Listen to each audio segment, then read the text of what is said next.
संगीता, मैं तुम्हें यह नहीं कहूँगी कि मैं तुम्हें बहू नहीं मानती, बेटी मानती हूँ। बेटी बेटी ही होती है और बहू बहू होती है। मैं तुम्हें बेटी जैसा प्यार नहीं दूंगी, मैं तुम्हें बहू जैसा ही प्यार दूंगी। रह रहकर होने वाली सास के ये शब्द मेरे दिमाग में हथौड़े की तरह वार कर रहे थे। आज मुझे देखने प्रमोद के साथ उसके मम्मी पापा और दीदी जीजा जी आए थे। प्रमोद और मैं दोनों ही इंजीनियर हैं। प्रमोद की जॉब मुंबई में थी और मेरी बेंगलोर में। प्रमोद मेरी बुआ जी के दूर के रिश्ते में कोई लगते हैं। बुआ जी फूफा जी प्रमोद की और उनके परिवार की तारीफ़ करते थकते नहीं थे।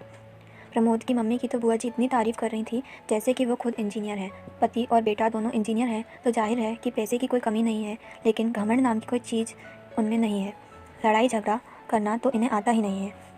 खुद इंजीनियर होने के बावजूद और इतना पैसा होने के बावजूद खाना वे स्वयं बनाती हैं। सिर्फ सब्जी आदि काटने के लिए काम वाली की सहायता ले लेती हैं। उनका मानना है कि खाना हमें स्वयं ही बनाना चाहिए ताकि घर के सभी सदस्यों को शुद्ध एवं सात्विक भोजन मिले। इतनी तारीफ़ सुनकर मुझे मन ही मन लग रहा था कि यदि यह संबंध हो जाता है तो मैं अपने आप को बहुत खुशनसीब समझूंगी, क्योंकि कहा जाता है कि पति पत्नी के गुण नहीं मिले तो चलता है, लेकिन सास बहू के गुण मिलना चाहिए, तभी वैवाहिक जीवन सुखी रहता है। यही सोचकर मैं मन ही मन खुश हो रही थी कि मुझे बहुत अच्छी सास मिलने वाली है। लेकिन आज जब उन्होंने बहू जैसा प्यार देने की बात कही तो वो बात किसी के समझ नहीं आ रही थी। आज तक सभी ने यही सुना था कि हर सास ऐसा कहती है, तुम मेरी बहू नहीं बेटी हो, मैं तुम्हें बेटी जैसा प्यार दूंगी। लेकिन यहाँ तो उल्टा ही हो रहा था। बहू जैसा प्यार। घर में सभी को आशंका हो रही थी कि कहीं वे शादी के बाद फिल्मों वाली ललिता पवार टाइप की सास न बन जाएं। यदि ऐसा हुआ तो मेरा क्या होगा। लेकिन सिर्फ इस एक बात को नज़रअंदाज किया जाए तो बाकी सभी बातें अच्छी होने से घर के सभी सदस्यों को लग रहा था कि यह रिश्ता हो जाना चाहिए। आखिरकार शादी हो गई। मेरी शादी तो हो गई, लेकिन दिमाग में हर वक्त मम्मी जी के शब्द, तुम्हें बहू जैसा प्यार दूंगी, गूंजते रहते थे। इसलिए मैं मन ही मन डरी हुई थी। मैं प्रमोद से इस बारे में बात नहीं कर सकती थी, क्योंकि मुझे डर था कि कहीं प्रमोद यह ना समझ बैठे कि शादी होते ही मैंने मम्मी जी के खिलाफ उनके कान भरना शुरू कर दिए। इसलिए मैंने मन ही मन फैसला लिया कि मैं अपना हर काम इतने परफेक्शन से करूँगी कि मम्मी जी को शिकायत का मौका ही नहीं मिलेगा। जब शिकायत का मौका ही नहीं मिलेगा तो वे ललिता पवार नहीं बन पाएंगी।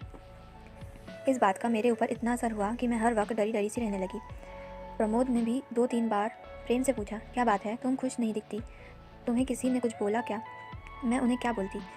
मैंने इतना ही कहा, नहीं ऐसे कोई बात नहीं, नया घर नया वातावरण, सब कुछ नया होने से शायद मैं अपने आप को एडजस्ट नहीं कर पा रही हूँ, धीरे धीरे सब ठीक हो जाएगा। मम्मी जी पापा जी भी मेरा बहुत ख्याल रख रहे थे, हर वक्त बहुत प्यार से पेश आते, लेकिन मेरे मन में जो बहू जैसा प्यार की गांठ बैठ चुकी थी वो निकल ही नहीं पा रही थी। सब लोग कहते हैं ना कि शादी के कुछ दिनों तक तो ससुराल के सभी लोग अच्छे ही रहते हैं, असलियत तो धीरे धीरे सामने आती है। अभी तो शुरुआत है, इसलिए ये लोग प्यार जता रहे हैं। धीरे धीरे मेरा मन इन्हीं सब आशंकाओं से ग्रस्त रहने लगेगा।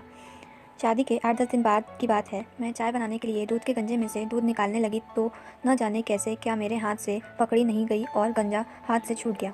पूरा का पूरा गर्म गर्म दूध नीचे गिर गया। मैं इतनी ज़्यादा डर गई कि पूछो मत। कहाँ तो मैं सोच रही थी कि मैं हर काम पूरे परफेक्शन से करूँगी, और कहाँ ये दूध।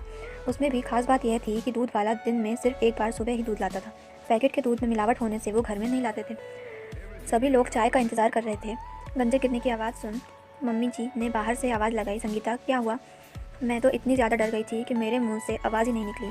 तब मम्मी जी खुद किचन में आई। मम्मी जी को सामने देखकर मैं डर के मारे कांपने लगी। मुझे लगा कि अब वे ज़रूर ललिता पवार बन जाएंगी, क्योंकि अब कल सुबह तक किसी को भी चाय नसीब नहीं होने वाली और सभी को चाय पीने की आदत है। मम्मी जी ने गिरे हुए दूध की तरफ और मेरी तरफ देखा और मैं बम फटने का इंतज़ार करने लगी। बस अब फटा बम, अब फटा, लेकिन बम तो फुस निकला। मम्मी जी मेरे पास आए और बोले, कोई बात नहीं है संगीता, तुम इतनी डर क्यों रही हो, तुमने कोई जानबूझकर थोड़ी ही गिराया है दूध, हो जाता है कभी कभी, कोई बात नहीं, तुम रिलैक्स हो जाओ। लेकिन मम्मी जी अब चाय कौन से दूध से बनेगी, दूध वाला तो कल आएगा। मम्मी जी बोली, मैं अभी पैकेट का दूध बुला लेती हूँ। लेकिन आप ही ने तो कहा था अपने यहाँ पैकेट का दूध नहीं लाते। मम्मी जी बोली, लाते तो नहीं हैं, लेकिन सभी को चाय का एक तरह का नशा हो गया है, तो चाय के बिना तो नहीं रहेंगे, इसलिए इमरजेंसी में एक आध बार चलता है पैकेट का दूध। हम लोग ऑफिस में चाय पीते हैं ना, वहाँ कौन सा दूध का उपयोग किया जाता है क्या हमें पता चलता है।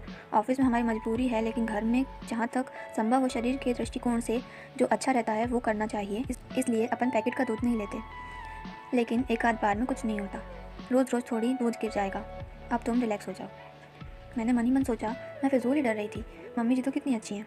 लेकिन दूसरे ही पल सहेली की बात याद आ गई कि ये सब चोचले शादी की शुरुआत में ही होते हैं, आगे आगे देखना होता है क्या। यह बात याद आते ही फिर से मन में वही डर समा गया।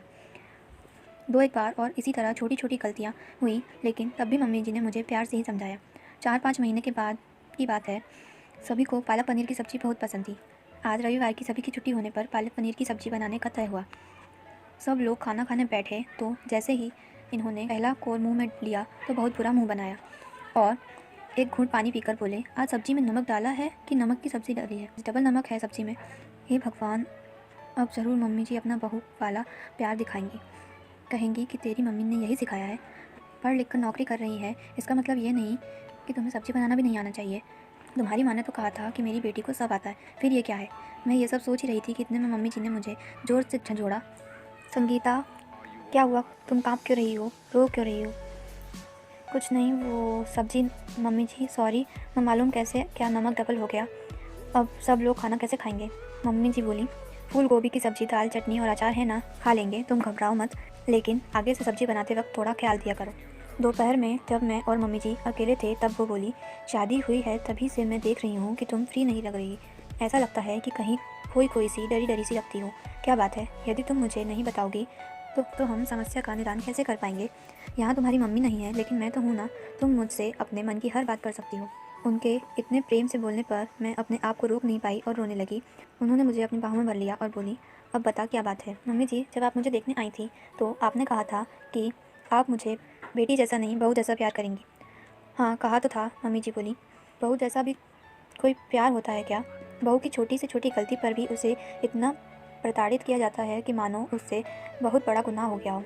इसलिए मुझे लगा कि आप मेरी छोटी से छोटी गलती पर भी महाभारत रचेंगी, इनको मेरे खिलाफ भड़काएंगी।